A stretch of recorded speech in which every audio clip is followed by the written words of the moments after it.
बहुत बहुत बधाइयां महाराज। सोमवार की अष्टमी का मतलब आपको इंदौर की कथा में बताया था, जिस दिन शंकर और पार्वती के मिलन का दिवस हो, और केवल एक माता पार्वती के अकेले मिलन का नहीं, 64 योगनियां तक भगवान शंकर से मिलने के लिए आती है।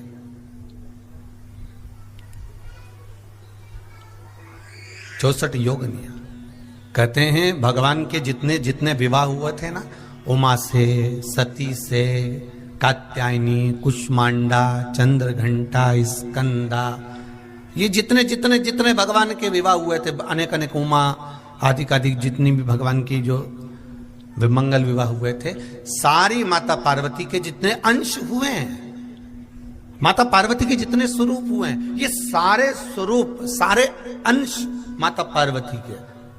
ये सोमवार की अष्टमी के दिन भगवान शंकर के मंदिर में आकर शिव जी के सम्मुख में बैठकर उस जलाधारी के नजदीक में, जहां शंकर जी का शिवलिंग होता है, उस जलाधारी के पास में उस दिन केवल पार्वती जी का हस्त कमल नहीं होता, स्वयं मां जगतजननी अपने कामन रूप में 64 योगनियां और शक्तियां सारी की सारी आकर उस जलाधारी के पास में विराजमान हो जाती हैं, और शंकर जी पे जो जल चढ़ता है वो देवियां ग्रहण कर कर शिव को अपना आनंद सुख प्रदान करती हैं। इसलिए कहते सोमवार की अष्टमी का महत्व बड़ा है, बहुत प्रबल।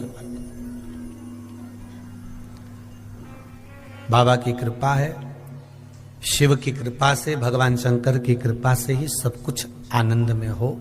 और हम तो कहेंगे एक लोटा पानी चढ़ाने से पीछे मत हटना। सोमवार की अष्टमी के दिन शंकर के मंदिर जरूर जाना, बेलपत्र जरूर चढ़ाना, बाबा से विनय जरूर करना, निवेदन करना, बाबा को पूजन करना, घी का दीप लगाना और बाबा से विनय करना, बाबा मेरी ये मनोकामना है, मैं तो आपके चरणों में समर्पित करने के लिए आई, मेरी ये विनती को स्वीकार कर लो।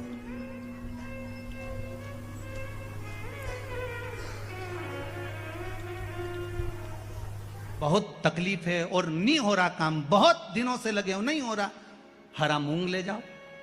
मूंग के दाने तो रहते हैं घर में, केवल 31 मूंग के दाने लेकर जाइए, 31 चावल के दाने लेकर जाइए और 31 ही बेलपत्र लेकर जाइए। जिस दिन सोमवार की अष्टमी हो, कौन से दिन?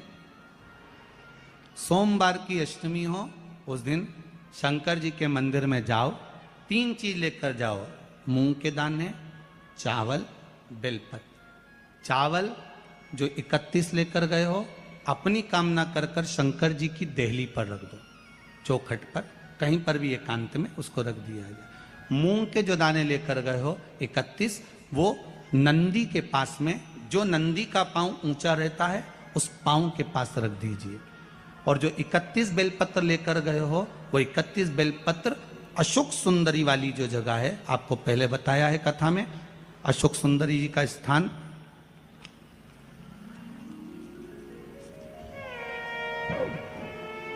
ये शिवलिंग, ये जलाधारी जहां से पानी बहता है, उसके बीच में एक मोटी सी लाइन होती है, जो शंकर भगवान की छोटी लड़की अशोक सुंदरी का स्थान है।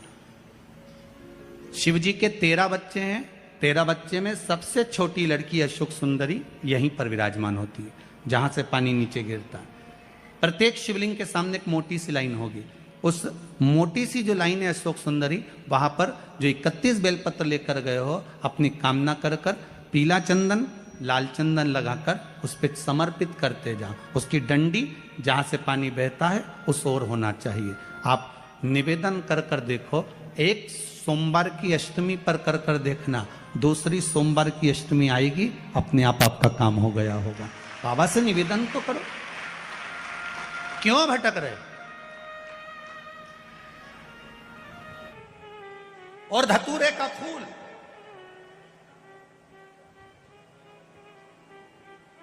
कांटे वाला धतूरा, और उसमें लगने वाला एक पुष्प, आस्था चैनल पर आप लोग देख रहे होंगे धतूरे के फूल का दर्शन।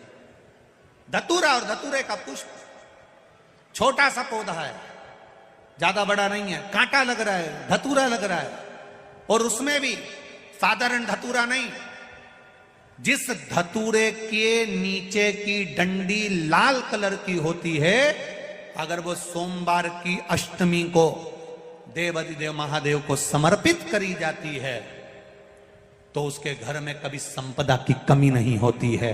वो धतूरा है, साधारण नहीं है। धतूरे में भी लाल डंडी, जैसे धतूरा गोल होता है उसके नीचे एक छोटी सी डंडी, देखा है आप लोगों ने? अरे देखी कि नहीं देखी बोलो? धतूरा देखा है ना? धतूरे के अंदर एक नीचे छोटी सी डंडी होती है, जब तोड़ोगे तो वो डंडी का कलर अगर लाल है, वो डंडी का कलर अगर लाल है, और कभी हम तो कहेंगे जैसे बड़ी बीमारी जिसको हो जाती है, लीवर, किडनी, कैंसर आदि आदि बड़ी बीमारियों से जो जूझ रहा होता है, प्रयास करो, प्रयास महामृत्युंजय का जाप कर कर, महामृत्युंजय का स्मरण कर कर, एक लाल डंडी का धतूरा प्रयास करना। एक धतूरा मिल जाए या 5 धतूरे मिल जाए किसी भी एकांतेश्वर महादेव पर, जो शिव मंदिर एकांत में हो, जहां कोई जाता आता नहीं हो। वैसे तो अब बहुत मुश्किल है कि ऐसा मंदिर मिल जाए जहां कोई जाता आता नहीं हो। पहले की बात दूसरी है, अब बात दूसरी है। फिर भी कहीं आप रोड पे से निकल रहे हो, एकांतेश्वर महादेव अगर आपका दिख जाए, बहुत बीमारियों से ग्रसित हो, तो भी महामृत्युंजय जाप का स्मरण कर कर या किसी विद्वत ब्राह्मण जन से महामृत्युंजय मंत्र का जाप कराकर, या भगवान शिव के मंत्र का जाप स्वयं कर कर, वो भी ना बने तो पंचाक्षर मंत्र नमः शिवाय, षडाक्षर मंत्र ओम नमः शिवाय, या श्री शिवाय नमस्तुभ्यम जप कर वो लाल डंडी का धतूरा 5 एकांतेश्वर महादेव को आप समर्पित कर सकते हो। रोग थम जाएगा, जो दवाई खाओगे वो शरीर को लगना प्रारंभ हो जाएगी और आप स्वस्थ होना प्रारंभ हो जाएंगे। अगर बड़ा रोग, एक बात अपने जीवन में उतार कर रखिएगा, सोमवार की अष्टमी, शिवरात्रि या सोमवार, प्रदोष, बन सके तुम्हारे पास में शिवालय हो या बेलपत्री का वृक्ष हो, वहां दीप दान अवश्य करना चाहिए। अब एक बात का स्मरण आपको रहे थोड़ा सा, अगर किसी कामना के वश अगर हम दीप लगा रहे हैं या हमारे मन में कोई भाव उत्पन्न है और हम बाबा से कहना चाहते हैं कि बाबा मेरा ये कार्य है आप पूर्ण करिएगा, तो फिर शिव मंदिर में भी लंबी बाती का दीप आप प्रदोष या सोमवार की अष्टमी या सोमवार या आप शिवरात्रि को बाबा से निवेदन कर कर लगा सकते। हाँ, विशेष जब कोई एक बहुत बड़ी बात हो और आपके कार्य में कहीं अटकल हो रही हो, तो एक ही दीप में 2 बाती, शिव और शक्ति, लंबी बाती बनाई, शिव और शक्ति के नाम से 2 बाती एक साथ एक दीप में भी लगा सकते। पर कब? जब विशेष कोई आपका कार्य हो और वो अटक रहा हो, विशेष कोई कार्य, और आप बाबा से प्रार्थना कर रहे हो, तो 2 बाती का भी प्रयोग आप कर सकते हो। आप लोग तो जानते होंगे कि सोमवार की जो अष्टमी होती है, शंकर और पार्वती के मिलन का दिन होता है। किसके मिलन का है? जम के बोलिए। शिव और पार्वती के मिलन का दिन होता है सोमवार की अष्टमी का दिन। साल भर में लगभग 4 या 5 सोमवार की अष्टमी पड़ती है, इससे ज्यादा नहीं पड़ती। पर भाग्यशाली हो आप सब, अब की बार तो लाइन से 2 बार पड़ रही है शायद, एक सोमवार अष्टमी। शिव और पार्वती के मिलन का दिन होता है सोमवार की अष्टमी। इसमें मां जगत जननी जगदम्बा अपनी 64 योगिनियों को लेकर शंकर भगवान के सामने नृत्य करती हैं जब सोमवार की अष्टमी पड़ती है।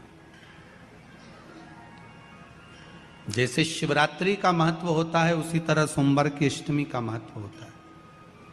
जब 64 योगिनियां माता शंकर भगवान के सामने नृत्य करती हैं, तब भगवान शिव उठकर खड़े होकर उन 64 योगिनियों को अपने हस्त कमल पर धारण करते हैं। और हस्त कमल पर धारण करते हैं तब उन 64 योगिनियों को लक्ष्मियां प्रदान करती है। लक्ष्मियों को, लक्ष्मी माता को वो 64 योगिनियां दी जाती है। लक्ष्मी मैया उन 64 योगिनियों को भगवान विष्णु के पास लेकर जाती है। भगवान नारायण उन 64 योगिनियों को ब्रह्मदेव के पास लेकर जाते हैं। उन 64 योगिनियों को ब्रह्मा जी ब्रह्माणी को प्रदान करते हैं। ब्रह्माणी उस 64 योगिनियों को ले जाकर माँ जगतजननी आद्य शक्ति को देती है। आद्य शक्ति उन 64 योगिनियों को ले जाकर शिव को समर्पित करती है। शंकर भगवान की कथा कहती है, सोमवार की अष्टमी पढ़ने वाले दिन अगर बेलपत्र पर केसर का भाग लगाकर, ओम लिखकर केसर का ही तिलक लगाकर माँ आद्य शक्ति गणेश जी रिद्धि सिद्धि के नाम से 7 बेलपत्र शिव को समर्पित कर लाल वस्त्र में उसको बांधकर, जिसका व्यापार व्यवसाय या नौकरी सर्विस नहीं हो, बहुत कष्ट चल रहा हो, बहुत जिंदगी में दुख चल रहा हो, उसको 2-1 महीना